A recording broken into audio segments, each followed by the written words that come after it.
कल विभिन्न राज्यों के 7 विधानसभा उपचुनाव के परिणाम आए हैं। इसमें 7 में से 3 सीट भाजपा के हाथ लगी हैं, जबकि टीएमसी, कांग्रेस और झारखंड मुक्ति मोर्चा को एक एक सीट हाथ लगी है। मेरे साथ इस वक्त बात करने के लिए घोसी उपचुनाव पर बीएसपी के पूर्व राष्ट्रीय उपाध्यक्ष जयप्रकाश सिंह जी हैं। सर, बहुत बहुत स्वागत है आपका। धन्यवाद सर। सर, उत्तर प्रदेश में सबका ध्यान था, घोसी की सीट पे सबका ध्यान था। सब देखना चाह रहे थे कि घोसी में क्या होगा, क्योंकि बीएसपी मैदान में नहीं थी। कैसे देखते हैं आप चुनाव परिणाम को? देखिए सर, वैसे तो पूरे इस चुनाव में घोसी पर नजर थी पूरे देश की, लेकिन इसमें सबसे ज्यादा रोचक जो परिस्थिति बनी वो तब बनी जब बहन जी ने एक दिन पहले अपने समर्थक बसपा वोटर से ये अपील करी कि आपको पहली बात तो आपको वोट डालने के लिए नहीं जाना है, और नंबर 2, अगर आप चले भी जाते हैं तो आप नोटा का प्रयोग करें। उस समय इस बात को मनुवादी मीडिया कहें या गोदी मीडिया कहें, तो इन लोगों ने इस प्रकार से ट्रेंड चलाया कि बहन जी ने जो ये ट्वीट किया है या ये जो बात कही है, इसका मतलब फायदा भाजपा को होगा। लेकिन जो अगर देखा जाए तो बहन जी ने समाजवादी पार्टी के पक्ष में वोट नहीं डालना है ये नहीं कहा था, बल्कि उसमें ये कहा था कि ये एक रूमर चल रहा था क्षेत्र में कि समाज जो है 5 किलो अनाज के चक्कर में, क्योंकि बसपा वहां चुनाव नहीं लड़ रही है, तो इनके झूठे लुभावने वादों की वजह से या जो इनके वो है इन्फ्लुएंसेस, उसकी वजह से भाजपा को वोट ट्रांसफर हो रहा था। ऐसी जानकारी मिल रही थी क्षेत्र से।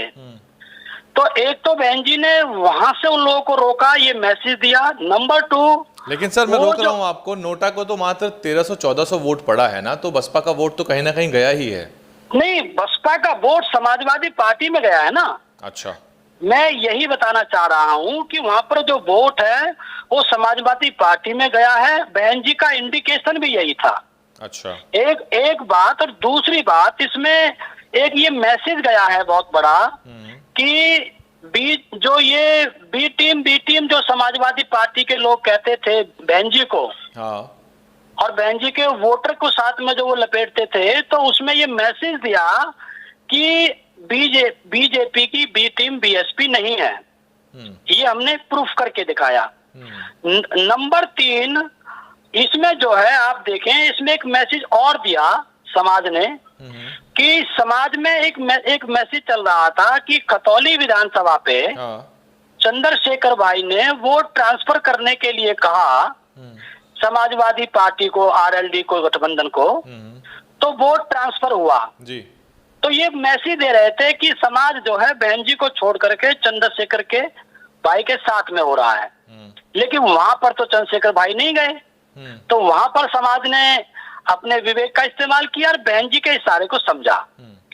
और चौथी बात ये है इसमें सबसे बड़ी कि यहाँ पर ये प्रूफ कर दिया गया है कि इंडिया गठबंधन का जो चुनाव था ये बहन जी को साथ लिए बगैर भाजपा को नहीं हराया जा सकता। पर बहन जी तो आना नहीं चाहती ना, उन्होंने स्पष्ट किया है कि गठबंधन का हिस्सा उनको नहीं बनना है। कई बार उन्होंने दोहरा दिया ये बात।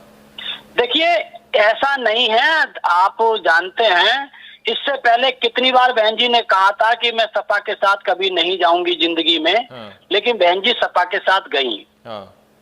उसमें हाँ में ना छुपी होती है, ना में हाँ छुपी होती है। बहुत से लोगों का ये कहना है, ये मानना है कि बहन जी देख रही हैं परिस्थितियों को, क्योंकि अभी इंडिया गठबंधन में भी अभी स्थिरता दिखाई नहीं दे रही है। तो जब तक ये स्थिरता नहीं आ जाएगी तब तक बहन जी अपने पत्ते नहीं खोलेंगी। दूसरी बात, जब तक ये राजस्थान, मध्य प्रदेश, छत्तीसगढ़ और तेलंगाना ये चुनाव नहीं हो जाएंगे तब तक बहन जी पत्ते नहीं खोलेंगी। गोल गोल बात करने वाली नेता नहीं है बहन जी। तो ये जो है ये सबसे बड़ा। जी सर बताइए। जी, एक सवाल ये है कि इंडिया गठबंधन को लेके लगातार कहा जा रहा था कि जैसे लालू प्रसाद यादव का बयान आया, आपने सुना होगा, शरद पवार का बयान आया, और बसपा मैदान में नहीं थी, तो ये कयास लगाए जा रहे थे कि बसपा जो है मतलब मीडिया कह रहा था लगातार कि बसपा भाजपा को फायदा पहुंचाने के लिए मैदान में नहीं उतरी हुई है। लेकिन अब जब सपा जीती है तो सपा तो अपनी पीठ ठोक रही है, अपनी पीठ थपथपा रही है। तो बसपा के जो वोटर हैं वो कैसे इस तरह देख रहे होंगे इस परिणाम को? देखिए, अगर वो अपने दम पर पीठ थपथपा रही है तो उसको आंकड़े समझने चाहिए समाजवादी पार्टी के लोगों को। वहां के जो वोट का जो रेशियो है वो केवल 15,000 ठाकुर है वहां पर। 35,000 वहां पे यादव है। 1,05,000 वहां पर मुस्लिम है। 1,10,000 वहां पर एससी है, जिसमें से चमार जो है वो 90,000 है। राजभर ने भी वहां पर जो है एंटी ओम प्रकाश राजभर वोट दिया है। अच्छा। चौहान ने भी वहां पर एंटी दारा सिंह चौहान वोट दिया है। तो ये जो है एंटी कंपनसेंसी का मामला था। समाजवादी पार्टी ये ना सोचे कि हम इसी के हिसाब से अपने लोकसभा को तय करेंगे। लेकिन उनकी बार्गेनिंग की पावर तो बढ़ गई है ना। वो तो अब इस बात के दम भरेंगे कि हमने वहां हरा के दिखा दिया बीजेपी को। देखिए, ऐसा तब होगा जब वो अभिज्ञ लोगों में बैठेंगे, बुद्धिमान लोगों में बैठेंगे। हर पार्टी के बुद्धिजीवी रिप्रेजेंटेटिव वहां पर होंगे। उनको पता है कि बसपा चुनाव नहीं लड़ी है, इसलिए समाजवादी पार्टी जीती है 40,000 वोट से।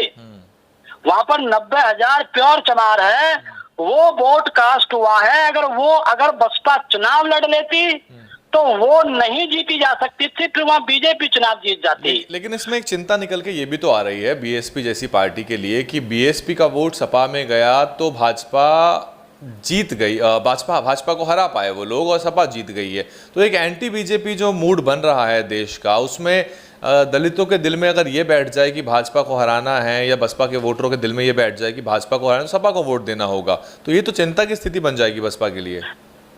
देखिए सर, ऐसा तब होगा जब ऐसी समाज बहन जी को छोड़ करके बहन जी के द्वारा चुनाव लड़ते हुए समय पर बहन जी को छोड़ करके समाजवादी पार्टी में अगर चला जाता है, तब उस समय ये चिंता का विषय बनता है।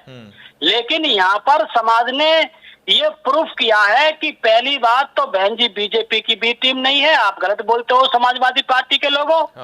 नंबर 2, बसपा यहाँ पर चुनाव नहीं लड़ी है, इसलिए हम समाजवादी पार्टी को जिता रहे हैं। तो जो बैलेंसिंग जो कैपेसिटी थी जो पूरे वोट की, वो केवल बसपा के सपोर्टर वोट की पास ही थी, वरना तो ये 50-50 बैठते दोनों अगर आप रेशियो निकाल के देखें तो कहीं ना कहीं ये जो है ये आभास किया जा रहा है। हाँ, ये जब जो आप कह रहे हैं ये चिंता का विषय जब होता, जब बसपा चुनाव लड़ती, बसपा को वहां पर वोट कम मिलता और समाजवादी पार्टी वोट वहां पर जीत जाती और बसपा का कोर वोट निकल के वहां चला जाता, तब ये चिंता का विषय था। लेकिन ये कहीं ना कहीं हमारे समाज ने प्रेशर क्रिएट किया है समाजवादी पार्टी के पास। ये बेशक मीडिया में या ट्वीट करके ये कह दें अखिलेश जी कि भाई बहुत बहुत धन्यवाद सभी समाज का, लेकिन घर पे जाकर के शिवपाल यादव जी जो उनके चाचा हैं, जो पुराने नेता हैं, राम गोपाल प्रोफेसर साहब जो पुराने नेता हैं, वो इस बात की जरूर चर्चा करेंगे बैठ करके कि बेटे अखिलेश बेटे, ये जो जीत हुई है ये कहीं ना कहीं बसपा के द्वारा चुनाव ना लड़ने की वजह से हुई है। तो जब तक इंडिया गठबंधन में बहन जी को साथ नहीं लिया जाएगा तब तक हम भाजपा को नहीं हरा पाएंगे। पिछली बार जब विधानसभा में गठबंधन हुआ था उससे पहले भी आपको याद होगा फूलपुर का उपचुनाव था, उसमें भी बसपा नहीं लड़ी थी, तो सपा प्रत्याशी को बहुत आसान रहा था जीतना। तो क्या कुछ संकेत माने कि बसपा अब भी मैदान में नहीं उतरी 2 बार, खतौली में और अब फिलहाल जो घोसी का चुनाव हुआ है, तो इसको संकेत माना जा सकता है वही पैटर्न फॉलो हो रहा है पिछली बार वाला? बिल्कुल बिल्कुल, आप देख सकते हैं जब वो नहीं उतरी थी तो उसके बाद हमारा गठबंधन हुआ था और अब बहन जी ने संकेत दिया है। देखिए, ऐसा तो कोई भी देश में ये नहीं मान सकता कि बहन जी भाजपा को नहीं हराना चाहती। अगर बहन जी भाजपा को जिताना चाहती और अखिलेश को समाजवादी पार्टी को हराना चाहती तो 100% बहन जी चुनाव लड़ती और चुनाव लड़ने के बाद 100% वो भाजपा वहां पर जीतने की संभावना बन जाती है, समाजवादी 100% हार जाती। तो अगर कोई ये कहे कि बहन जी का मूड जो है, जो बता रहे हैं लोग बाग, जो मिसयूज कर रहे हैं इन शब्दों का, तो बहन जी अगर भाजपा को जो देखो, जब बहन जी ने ट्वीट किया, जब बहन जी ने अपना वक्तव्य दिया, तो लोगों ने उसका कहा कि बीजेपी का फायदा, बीजेपी का फायदा। अरे मेरे भाई, पूरे देश में बीजेपी के खिलाफ बयार चल रही है, और उसके पक्ष में समाज या बहन जी कैसे हो सकती है? कैसे बहन जी को नहीं पता है? अच्छा एक बात बताइए, बहन जी ने उसके बारे में नहीं कहा कि ये इंडिया वर्ड जो हटाया जा रहा है, ये संविधान के साथ छेड़छाड़ करने का इनका प्रोग्राम है फ्यूचर में? बिल्कुल।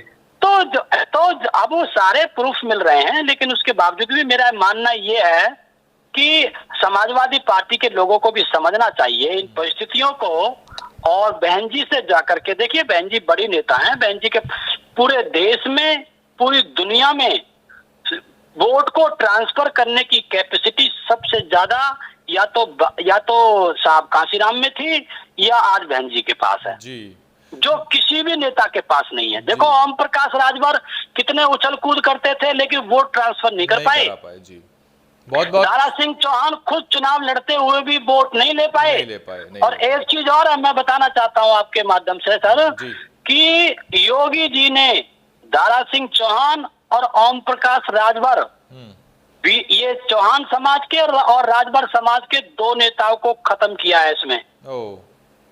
इसमें बहुत बड़ी प्लानिंग है, ये निकल के आएगा, आप देखना कुछ दिन के बाद ये एनालिसिस होंगे कि जो इन्होंने योगी जी ने तो इनको खत्म किया दोनों को, और समाज ने ये प्रूफ किया कि हम तुम्हारे पिछलुग्गू नहीं है।